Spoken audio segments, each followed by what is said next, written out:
The Cranemakers is, as usual, a delightful episode of Cheers. This is the 16th episode of the 7th season. It's directed by Andy Ackerman, and as always there will be spoilers from now as I go through the events in the episode and share some thoughts. And it starts off with just Carla's luck. Somebody comes in representing her late grandfather's estate, and he goes off on this long-winded story that started off with a lucky quarter, to him then having $20 million. And it seems like Carla's about to inherit this, but they found her too late. The money initially went to an illegitimate son, and he squandered the fortune. So now Carla gets the lucky quarter, which is quite a roller coaster and exactly the kind of thing that would happen to Carla. Not a bad cold open there at all. We then have two parts of the narrative, or two parts of the episode, one focusing on Woody and the main narrative focusing on Frasier and Lilith, and we'll come to those in a moment. Rebecca tells Woody that he has to take a vacation. He hasn't taken any time off in 4 years, and it's company policy. So he has to go on vacation, and we'll come back to that in a little bit. The guys ask where Lilith is. Frasier doesn't seem to be in the best of moods, and it kind of seemed like maybe Lilith was being quite nasty and blunt with him because obviously with her being pregnant, her hormones are going to be all over the place. But actually it's kind of the opposite, because Lilith then comes in wearing not black, to put it simply, and the first thing she says is, "Lay your hands upon me, everyone. I am life." And she is glowing. She is in such a great mood. She clearly seems like the only person who's ever been pregnant before. And it's so well written. Everything she says in this scene is absolute gold. She asks Sam to touch her breasts at one point. Sam rejects this offer, and Frasier ends up sitting there with his head in his hands. And he basically tells her to stop it. To stop being so over the top. It's fine at home. Well, he can tolerate it at home. But it's embarrassing him. And she leaves, and he ends up having to run after her because he realizes that maybe he didn't word things in the best way that he could have done. I do think she was being a bit over the top. But also, what harm was it doing, really? Sometime later, he then comes back in, and he does feel bad for how he acted, for what he said. And then Rebecca approaches Woody, gives him his passport. His passport has arrived, and Woody is unfortunately going on vacation to Italy. He's not exactly really excited about this. He starts reading things about the passport and about how he's not allowed to transport foreign meats, and he starts to panic about this. And it's definitely an expected response from Woody. Lilith then comes in with a stethoscope, and she lets Frasier hear the baby's heartbeat. And I have to say it's very sweet, Frasier's response, because basically he becomes Lilith, and he starts to act like Lilith now that he's heard the baby's heartbeat, which is absolutely adorable. I do love seeing Frasier's enthusiasm for being a father, and especially now that I won't go into too much detail about it, but if you've seen the Frasier reboot, which includes Freddie, it's interesting to see their father-son dynamic, and to then go back to the very beginning of that and see Frasier's excitement here. It's really sweet and really enjoyable to watch. And they then they both decide to go outside and sleep in the nude, and Frasier, as he's leaving, says, "Our child will never be ashamed." At which point Carla walks past and says, "Wanna bet?" which I just thought was perfect timing.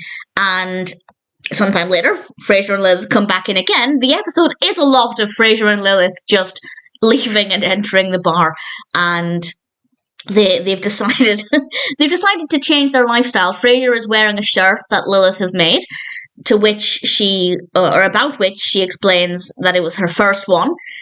It was kind of obvious that it was her first attempt. It's not terrible, it's still a shirt, but it doesn't look great. And she explains, "We've been examining our lives and we've discovered some frightening things." And without missing a beat, Carla was fantastic in this episode. She responds to that, "You finally..." "Okay, I drank some coffee, I composed myself, I can get through it this time." Carla said, "You finally found Diane walled up in Frasier's crawl space." I love it. It's probably not as funny as I'm making it seem, but I I love Diane. So whenever we get a mention of Diane, and usually it's from Carla. Usually it's a remark from Carla, which is funny because she's the last person who wants to be thinking about Diane. But either way, really thoroughly enjoyed it. And they've decided they want to live in the wilderness and be at one with nature. And as Frasier says, kill only what they eat. No, that's the wrong way around. Eat only what they kill. And Sam suggests that it might not be a good idea. He's speaking from experience, and it was so clear. Norm and I had the exact same thought. Norm asked him, or said, "You're not going to tell the story about how you bought a boat again." And yeah, Norm, that's what I thought he was going to do as well, and it's very clear he was. And I just thought, Diane did that. It's because of Diane that Sam knows what that feels like. And Frasier announces he's giving up his practice, and Lilith has written a letter to give up her position, and eventually they agree that maybe it would be a good idea to give it a try before they commit fully to this. They've put their house on the market and everything, and Sam has a friend who has a cabin. He suggests they stay there for a week and see what it's like, and they go up there. That's the next scene. Frasier is reciting Yeats from the Lake Isle of Innisfree, and then they're trying to light a fire. And that is literally all they do when they're in the cabin. I'll talk more about the scene. We get a couple of scenes in a moment, but that is all they do. They try and light this fire. And Frasier suggests Lilith maybe sings a working song to help him. She doesn't know any work songs, so she ends up singing My Funny Valentine. We'll come back to the cabin in a moment. Back at Cheers, Woody comes back in from his vacation. He's clearly had a wonderful time, which is exactly what everybody would hope.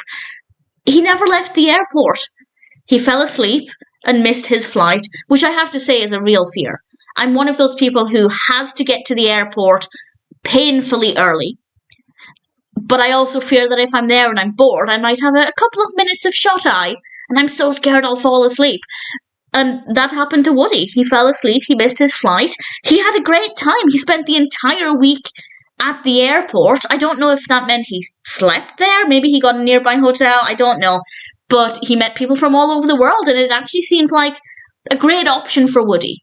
He doesn't have that anxiety of travelling abroad and worrying about importing meat, but he gets all of these different experiences and meets all of these different people. His favourite encounter was clearly somebody from India. He loved this because he was from Indiana, and Rebecca told him that he's not scheduled to work that day because he wasn't due back, and he decides that he's actually going to go off and spend time at the bus depot. So Woody's happy. It wasn't exactly anybody else's idea of a good vacation, but Woody enjoyed it, and that's the most important thing. We then have our final scene, cutting to Lilith still singing. She's wrapped up now. Clearly Frasier has not been able to light this fire yet. And then he gets excited because there's a spark. Maybe they can do it after all. And he carries on with this, and Lilith happens to see a paper, and she picks it up and she starts reading some of the restaurant reviews. And they both realise that they miss that part of their life. And they both say at the exact same time, I want to go home. And it's lovely to see them being on the same wavelength and realising that actually this isn't the life for them. They tried. They lasted, I assume, maybe, I don't know how long Lilith was singing My Funny Valentine for, but I guess 10, 15 minutes. And they both realised it wasn't for them. And it's just really sweet and really adorable. And I love Lilith. And I love Frasier, but I love the TV show Frasier. So I'm glad. I don't want to say too much about this. I don't want to give away any spoilers in any great detail. But I don't like what happened to Frasier and Lilith. But also I do because we got the TV show Frasier. But also it makes me wonder. I love Lilith and I love Frasier, and I think they're so good together. But then I thought Frasier and Diane were so good together. So Frasier gets a lot of really great women who end up just breaking his heart. Frasier does not have a good time of it, but I'll say no more than that. I don't want to go into too much detail, but scenes like this, or episodes like this, where we see Frasier and Lilith working in unison is just so beautiful to experience. Cranemakers, brilliant episode. Personal highlights would have to be, well, I really loved the cold open. I thought that was really brilliant. And Lilith coming in and saying that she is life, and just everything she said there, just so beautifully written, wonderfully delivered. She's following Carla around at one point, and Carla's partly trying to get on with her job, partly trying to escape Lilith, and Carla saying, "Wanna bet?" which I rather enjoyed. Carla's comment about Diane, obviously really thoroughly enjoyed. Norm and I both having the same thought about Sam and his boat story. Again, that was due to Diane. And Frasier and Lilith just working together. It's absolutely adorable and I love it. Really great episode. The Cranemakers is obviously an absolute delight.